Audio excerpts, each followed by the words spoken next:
ପରିଷଦର ପ୍ରାଙ୍ଗଣ ପୁଣି ମହିଳାଙ୍କର ପ୍ରତ୍ୟେକ ମୁଖ୍ୟ କର୍ମକର୍ତ୍ରୀ ଏବଂ ଏଠାରେ ଉପସ୍ଥିତ ବଡ଼ସାନ ସମସ୍ତଙ୍କୁ ପ୍ରଭୁ ଯୀଶୁଙ୍କ ନାମରେ ନମସ୍କାର ଜଣାଏ। ନମସ୍କାର। ମା କାଳିକାମ ଅଛନ୍ତି ତାଙ୍କୁ ମଧ୍ୟ ନମସ୍କାର ଜଣାଏ। ନମସ୍କାର। ଏ ସମୟରେ ଆମେ କାର୍ଯ୍ୟ କରିବା ପାଇଁ ଯିବା। ତା ପୂର୍ବରୁ ସର୍ବପ୍ରଥମ ପ୍ରାର୍ଥନା ଅନୁରୋଧ କରୁଛି এই ପ୍ରଭୁଙ୍କର ଗୌରବ ଯେପରି ତାଙ୍କ ଦୃଷ୍ଟିରେ ସନ୍ତୋଷଜନକ ହେବ ଏଥିପାଇଁ ପ୍ରଥମ କରି ପତାକା ଉତ୍ତୋଳନ ପୂର୍ବରୁ ଆପଣଙ୍କର ସ୍ଥାନୀୟ ମଣ୍ଡଳୀର ପାଳିକା ମହାଶୟ ଅଛନ୍ତି ସେ ଆସିବେ ଆଜି କାର୍ଯ୍ୟକ୍ରମକୁ ପ୍ରାର୍ଥନା ମାଧ୍ୟମରେ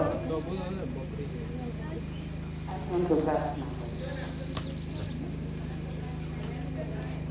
ଧନ୍ୟବାଦ ଧନ୍ୟବାଦ ପବିତ୍ର ପରମେଶ୍ୱର ତୁମର ମହତ୍ କରୁଣା ଦୟା ସକାଶେ ପ୍ରଭୁ ତୁମେ ଏ ଦିନ ଦେଖିବାକୁ ଦେଲ ପୁନର୍ବାର ଗତ ବର୍ଷ ଠାରୁ ଏ ପର୍ଯ୍ୟନ୍ତ ଆମକୁ ବଞ୍ଚାଇ ପ୍ରଭୁ ଆଜି ଏ ସୁନ୍ଦର ମିଳନଟା ଦିନ ଦେଖାଇଛ। ମହିଳା ସମିତି ମାଧ୍ୟମରେ ଧନ୍ୟବାଦ କରୁଛି ପ୍ରଭୁ, ପ୍ରଶଂସା କରୁଛି ପ୍ରଭୁ। ଏ ଦିନ ଅନେକ ଲୋକ ଦେଖିବା ପାଇଁ ଚାହାନ୍ତି କିନ୍ତୁ ଆଜି ଜଗତ ଛାଡ଼ି ଯାଇଛନ୍ତି ପ୍ରଭୁ।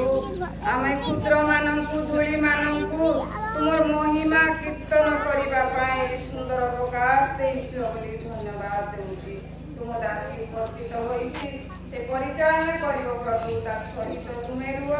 ଯେତେ ଆମେ ଏଠି ଉପସ୍ଥିତ ଅଛୁ ତୁମର ଗୌରବ ନିମନ୍ତେ ପତାକା ଉତ୍ତୋଳନ କରିବୁ, ତୁମର ପ୍ରଶଂସା ନିମନ୍ତେ ତୁମେ ଉପସ୍ଥିତ ହଉ। ସବୁ ଗୌରବ ସବୁ ପ୍ରଶଂସା ତୁମେ ପାଅ ବୋଲି ତୁମ ଦାସୀଙ୍କୁ ତୁମ ହସ୍ତରେ ଦେଇ ଯୀଶୁଙ୍କ ନାମରେ ମାଗିଲି ପିତା, ଆମେନ୍।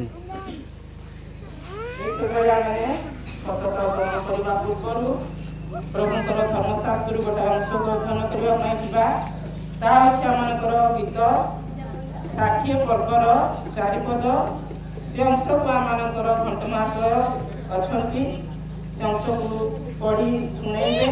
ଆମେ ସମସ୍ତେ ତାଙ୍କ ପଢ଼ିବାରେ ମନୋଯୋଗୀ ହେବା, ତାପରେ ଆମେ ଅନ୍ୟାନ୍ୟ କାମ କରିବା ପାଇଁ ଯିବା। ସମୟରେ ଆମେ ଅଧ୍ୟୟନ କରିବା ଗୀତ ସଂହିତା ପୁସ୍ତକ ତାର 60 ପର୍ବର 4 ପଦ। ସତ୍ୟତା ପକ୍ଷରେ ପ୍ରକାଶ କରିବା ନିମନ୍ତେ ତୁମ୍ଭେ ଆପଣା ଭୟକାରୀମାନଙ୍କୁ ଏକ ପତାକା ଦେଇଅଛ। এই পবিত্র কার্যরে আমাকে প্রত্যেকଙ୍କୁ আশীর্বাদ କରନ୍ତୁ। এই ସମୟରେ ଆମେ ପତାକା ଉତ୍ତୋଳନ କାର୍ଯ୍ୟ କରିବା ପାଇଁ ଯିବା। ଆମେ ଦେଖିପାରୁଛୁ କାର୍ଯ୍ୟସୂଚୀରେ ଆମମାନଙ୍କର ପତାକା ଉତ୍ତୋଳନ କରିବେ ଆମମାନଙ୍କର ସ୍ଥାନୀୟ ମଣ୍ଡଳୀର ବିକନ ମହାଶୟ ପ୍ରଧାନ। ଆମେ ଏ ସମୟରେ ଯୀଶୁଙ୍କ ନାମରେ ତାଙ୍କୁ ଆହ୍ୱାନ କରୁଛୁ ପ୍ରଭୁଙ୍କ ଗୌରବ ନିମନ୍ତେ ପତାକା ଉତ୍ତୋଳନ କରିବେ। କରିବା ସମୟରେ ଆମେ ପ୍ରଭୁଙ୍କ ଗୌରବ ନିମନ୍ତେ ସମସ୍ତ ଉଚ୍ଚ କରତାଳ ଦେଇ ପ୍ରଭୁଙ୍କର ଗୌରବ କରିବା।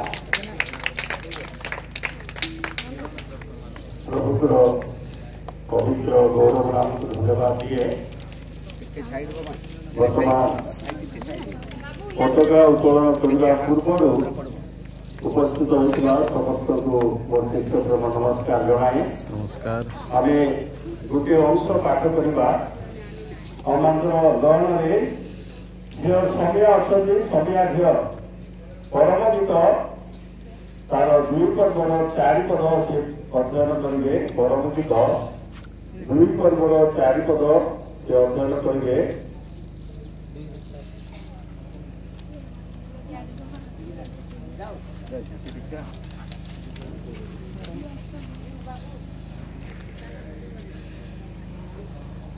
ସେ ଆପଣ ଭଜନ ପାଣର ଗୃହ ମତେ ଆଣିଲେ ଓ ଉତ୍ତର କ୍ରମେ ହଁ କାହାଙ୍କ ପତାକା ହେଲା। ପ୍ରଭୁ ଏ ପବିତ୍ର ରାତିରେ ସହରରେ ଆପଣଙ୍କୁ ଆଶୀର୍ବାଦ କରନ୍ତୁ। ଆମେନ୍। ଏ ସମୟରେ ଆମେ ପତାକା ଉତ୍ତୋଳନ କାର୍ଯ୍ୟକ୍ରମ କରିବା। ଆମେ ପ୍ରଭୁ ଯୀଶୁଖ୍ରୀଷ୍ଟଙ୍କୁ ସର୍ବପ୍ରଥମେ ଏହି ପବିତ୍ର ଉପାସନାକୁ ଆହ୍ୱାନ କରିବା।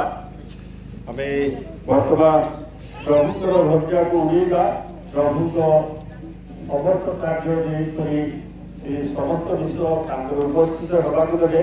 ଏଣୁ ମୁଁ ବର୍ତ୍ତମାନ ପତାକା ଉତ୍ତୋଳନ କାର୍ଯ୍ୟ କରୁଛୁ। ପିତା ପୁତ୍ର ପବିତ୍ର ଆତ୍ମାଙ୍କ ନାମରେ ଏ ପତାକା ଉତ୍ତୋଳନ କାର୍ଯ୍ୟ କରୁଅଛି।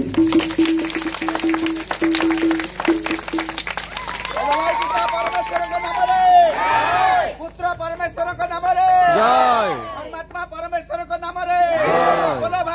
मसीह की यीशु मसीह की praise the Lord hallelujah hallelujah hallelujah hallelujah hallelujah